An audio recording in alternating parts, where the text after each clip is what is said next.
Hey y'all, welcome back to my channel. It's Juju. Welcome to my channel. If you're new here, today's message I just wanted to drop really quickly is it's in you, not on you. And it's something that I needed to remind myself as well, especially during this time. It's a lot of stuff going on energetically, and on this channel you'll recognize that I am spiritual. I'm spiritual in the sense that I don't necessarily follow religion. I believe in God. And though I do come from a religious background, I still follow the planetary alignments. I still believe in astrology and all of those things. But I just wanted to go ahead and talk about it's in you, not on you. And like I said, I got a very good response to my channel message that I put out a few weeks ago. And I'm really excited about that. I'm really happy about that. And I read each and every single one of you guys' comments. I know I'm not able to comment back to a lot of you guys, but I appreciate all the love. I appreciate, the blessings and the prayers that you guys send my way. And I'm also sending great energy towards you guys. And yeah, I am definitely here. Like I've been telling a lot of you guys, I'm here to help. This is my calling. This is my purpose.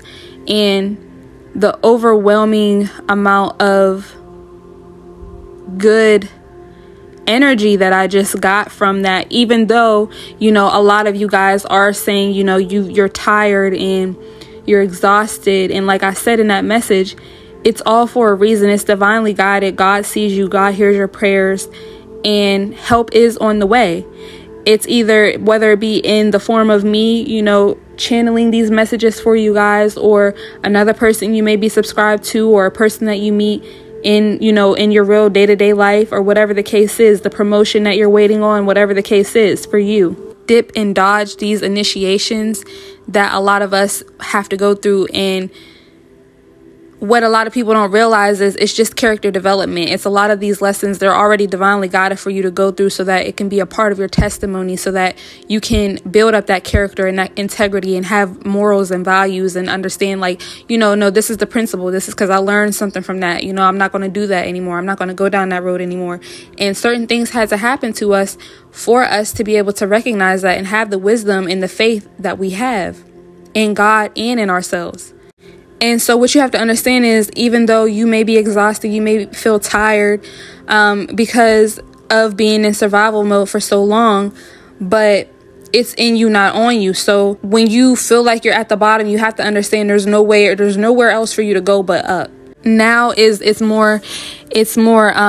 important for you to really build that relationship with God, to have faith, to stay grounded in your faith, and to know that something better is for you, to know that you deserve peace, you deserve love, you deserve light in your life, you deserve the abundance that you may have not had growing up, but you can create that for yourself.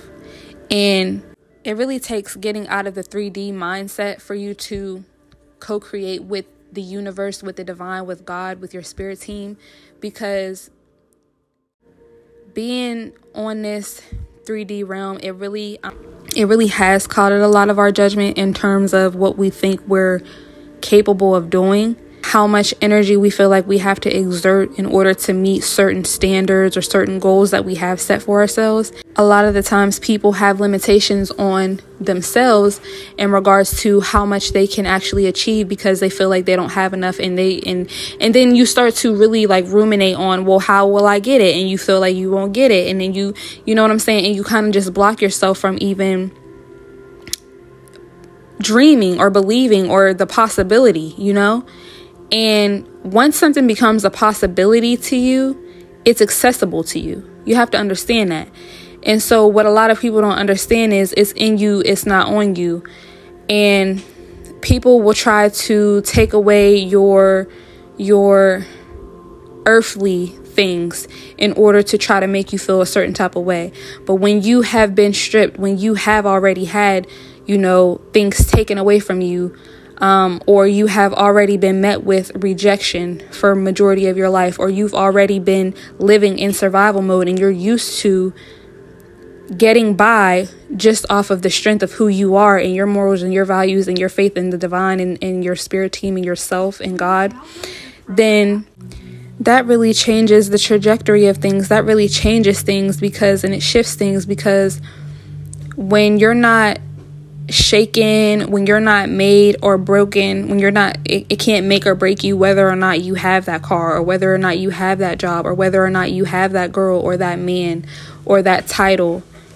When that's not the thing that's carrying you, when that's not the thing that makes or breaks you, a lot of people, they're not going to be able to understand that, because a lot of people that you encounter on a day-to-day basis, they get their sense of self from their environment, from the meat suit, who they get up every morning to go be at their job, or what the people in their family think of them, or what the people in their community think of them and see them as.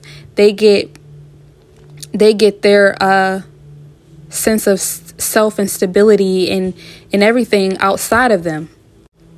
And there may be some people that even because a lot of people, they like to say self-love, and that's true, and you do want to have self-love. But then there, on the other hand of that, there's people that only rely on themselves. They think that they are smarter than the creator itself.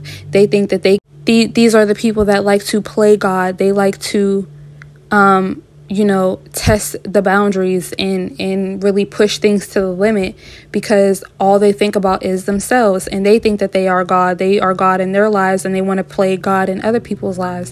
And you also don't want to depend too much on yourself, because you can also deceive yourself in good ways and in bad ways. You can deceive yourself in a way where you don't see your worth. A lot of us in the collective, they don't see themselves the way that God sees them. And that's why they're not tapping into their divinity and their sovereignty. That's why they have given that up years ago. If you still are divine and you still are chosen, and God is wanting to work with you, and your ancestors and your spirit guides are wanting to work with you to get you to really open up to, all of your gifts and all of the abundance and the peace and the joy that you deserve to have. But there's so many limitations that you've created for yourself, or you have allowed other people and systems and whatever to create for you. You're not able to see that. So you're deceiving yourself in that way. Or you can, like I was just saying, you can deceive yourself with too much ego, too much pride, thinking that you know better than God knows for you. And if you are divine, if you are chosen, if you do believe in the Most High God, your spirit team, your ancestors, and in the fact that you are a divine being, then who you are, what you have, all of that comes from your principles, from your morals, your values, and your character. Ultimately, it's not going to come from a job that you withhold, or a job that you uphold, or anything outside of yourself. Anything connected to the material plane that is really finite. Because, while you're feeling good and you're running around and you're prideful and you're egotistical because of your position, or because of your money, or because you have this and that, or you are this and that, when judgment time comes, what's going to be said about you? What questions are going to be asked about you, right? And not even just in the material plane, because a lot of people, they, it's all fine and dandy, because, and you want to know something? One thing that I realized is, people are scary. Like, genuinely, really, people are scary. If somebody is able to do enough damage and other people see it or hear about it, or it happens to them, a lot of people are willing to submit to people, places, and things because they're scared. And I understand that. I get that, because of it's tactics, it's intimidation tactics, or whatever the case is.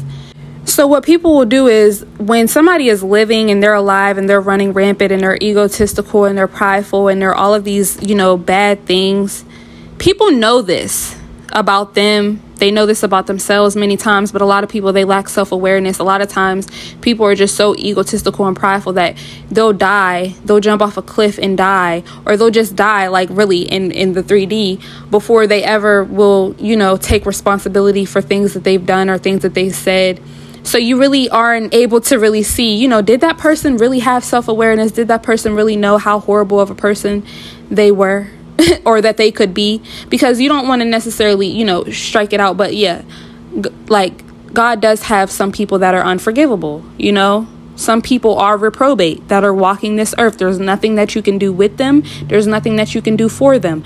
God himself is even trying, or God itself is even trying to work with certain people and get certain people to understand this is not the way, honey. And they're just not listening, or they're not, taking heed to the situation at hand. But it's all good and fine and dandy. But then a lot of the times when when those people pass away, or during the later stages of their life, you start to really see just how disliked they are, just how disfavored they are, and not in spiritually, but in the 3D. Because when a person is good and they're up and they're at them, and they uphold this power, and they're playing these power dynamic games. A lot of the times people will play along, but as soon as that person becomes weak, as soon as that person becomes vulnerable, as soon as that person is at a stage in their life to where karma is hitting them in ways that it's never hit before, and they can't, do the same old manipulation tactics, or do the same old scare tactics, or whatever the case is. They can't use their money. They can't use their family. They can't use these different resources that they have. They don't have the support anymore. Things are falling away. Then that's when people's true colors come out. That's when people's true ways that they've been feeling, or that they do feel, come out. And you see it a lot of times in the way that a lot of these older people are all by themselves when on their deathbed in the nursing home. Their family just forgets about them, or their kids don't want anything to do with them when they get older, or whatever the case is. And so it being in you and not on you is about your connection with the divine, with your divinity, who you are as a person. Can't nobody take away your character. Can't nobody take away your value, the value that you bring, right? You can be stripped of everything. You have been, some of you have been stripped of everything, right? A lot of people are like, damn, they done took everything from me. What else? But you're still standing though. And do you know, like, a lot of people, they didn't even see that for you. They didn't even want that for you. Because you have to understand that a lot of people, they don't have that connection with the divine. And a lot of the times, when things are happening in the 3D, it is 100% supposed to, affect your connection with the divine, affect your connection with God. Something happened this morning, and, a lot of things, life just been lifing lately, right? And it had me really wondering, like, well, what's going on, right? Because a lot of the times we make plans and God laughs. And we have to understand that God is in control. You're not in control. The people down at the job ain't in control. The people down at the city council building, they're not in control. God is in control. A lot of people, they want to use their meat suits to be in control. And that's why it's very important that when you are appointed with certain positions and leadership abilities and leadership positions, that you are very mindful of how you carry yourself and the importance of the type of influence that you have. And I'm still learning this as well. And we have to also give each other grace and give ourselves grace. But there's a lot of tyrants out here. So that's what we're talking about right now. And they look to control people who it's in them, not on them, because they want to make you feel like because you don't have a certain position, because you don't have the car yet, because you don't have the funds yet, that it's not available to you, that it's not possible for you. And you have to be very mindful of who you pour into as a leader and as a mentor, and who you are being influenced by as well. What are their intentions? People don't have to be perfect, but what are their intentions in the first place? It's a lot of people and celebrities and people and places, stars in big places with influence, with all eyes on them. And yeah, we're all human. We all make mistakes. But what are these people's intentions in the first place that we're following or liking or listening to, or whatever the case is? And I feel like if you call yourself a Christian or a follower of Christ or a divine being or a chosen one, that's what it's all about. What is that person's intentions? Do they intend to get better with God? Do they walk with God? Do they, you know what I'm saying? Because you can walk with God and still make mistakes. We all do every single day. And that's one thing that I don't like about, necessarily about religion, is the judgmental aspect that can be behind it. But that's neither here nor there. Because like I said, when it's in you, it's not on you. So nobody can take it away. But we do have to be very careful with when you live by that, and when you know that that's your disposition in life, when you know that nothing can be taken away from you to mess up your self-esteem, because I get my self-esteem from God. You cannot starve someone that God is feeding. I get my self-esteem comes from God. My joy comes from God. My joy comes from my testimony, the things that I've been through. So what's one more thing? You're not doing anything to me. Like, you're not. And every single time that something was taken away from me, or something was stolen from me, or whatever the case was, I would get mad. I would blame God. I would be mad. Why would you let this happen to me? Why would you, not tell me, what about this? What about that? You told me I was going to do this. You told me this was going to happen, or I got my hopes up. Because a lot of the times we can also be deceived by things in the 3D, thinking that God is bringing this person to me. God is bringing this opportunity to me. And it don't be God at all. And then when things go crazy, when things go awry, when things are, being negative and not turning out how we perceive them to turn out, and we get into the energy of wanting to play God and getting validation out of what's on us and not what's in us, God got to knock stuff over and knock stuff off the table. And we have to be very mindful of when that happens, not to blame God, not to point fingers, but to take a step back and to realize, okay, it's fine. I'm already in a position to where if I lose something, whatever. If I gain something, whatever. And I'm really learning that you can't really be too attached to the things here. Like, you cannot. The only thing that you should keep your eyes on is on your purpose and pleasing God, pleasing your spirit team, pleasing your ancestors, because you are your ancestors' wildest dreams. You're literally here to carry out what they have already put forth for you. And if you have kids, what you do is going to do the same thing for them. And it's not a sign for you to just give up when one thing goes wrong. Because I know one thing can go wrong, and then it's like a domino effect. You feel like a plethora of other things start to go wrong. But a lot of the times it's just the way that you're trying to get to the goal that can throw you off course. It doesn't necessarily mean that you need to, just to crumble everything and throw everything away, and that's no longer the goal.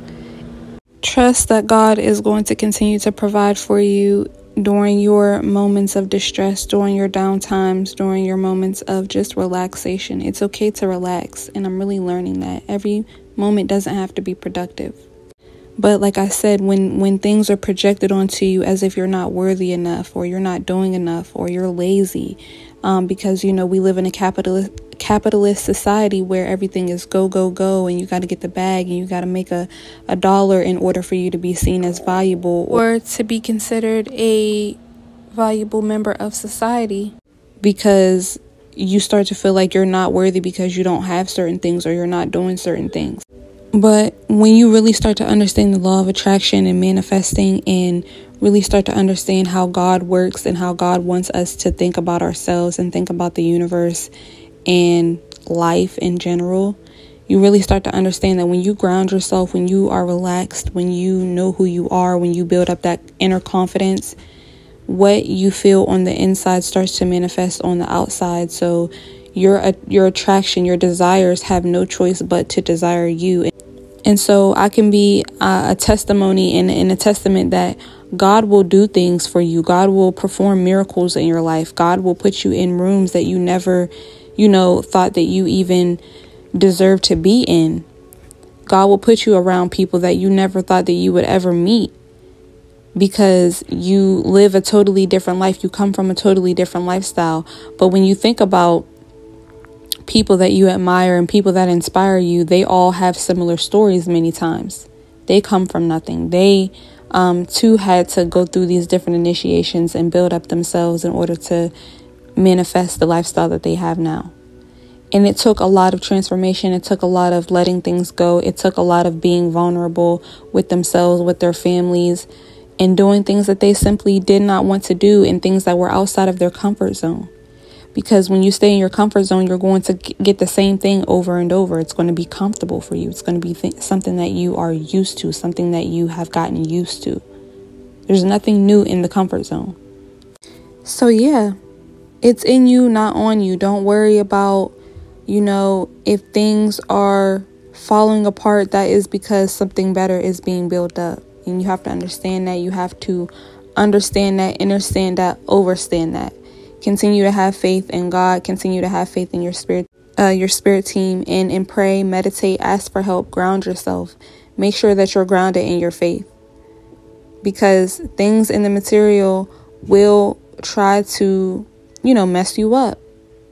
People project onto you. People, they don't want to see you doing good. They want to send you negative energy. They want to send you negative vibes. So you have to make sure that you're doing your work in order to protect yourself, protect your mind, protect everything that you're trying to manifest, and also to stay grounded in your integration. Because when you're integrating, new thought process and new mindsets, it's easy for you to still be attached to the old mindsets, the negative mindsets that you're actually purging and releasing from. So you have to understand that you have to be diligent and keep your energy clear, keep your mind clear, so that you're able to discern what is not yours and what's yours, what energy is not yours and what energy is yours, what thoughts are yours and what thoughts are not yours, or they can just simply be old thoughts, and that's no longer yours. That's no longer any of your business. It's old. You're releasing that, you're purging that, and you're allowing newness to come in, allowing new experiences, new people, new everything, new energy to come into your life. All right, so I hope this helps somebody. I hope you understand that, you are worthy. You are on your way to an abundant life. Abundance wants you. Abundance, is your birthright. You just have to know that, and you have to believe. You have to use your belief, your faith in God, in your experiences, the way that you've been able to transform, the way that you've been able to grow and mature and learn on your journey is enough for you to manifest that peace and that abundance that you so rightfully deserve.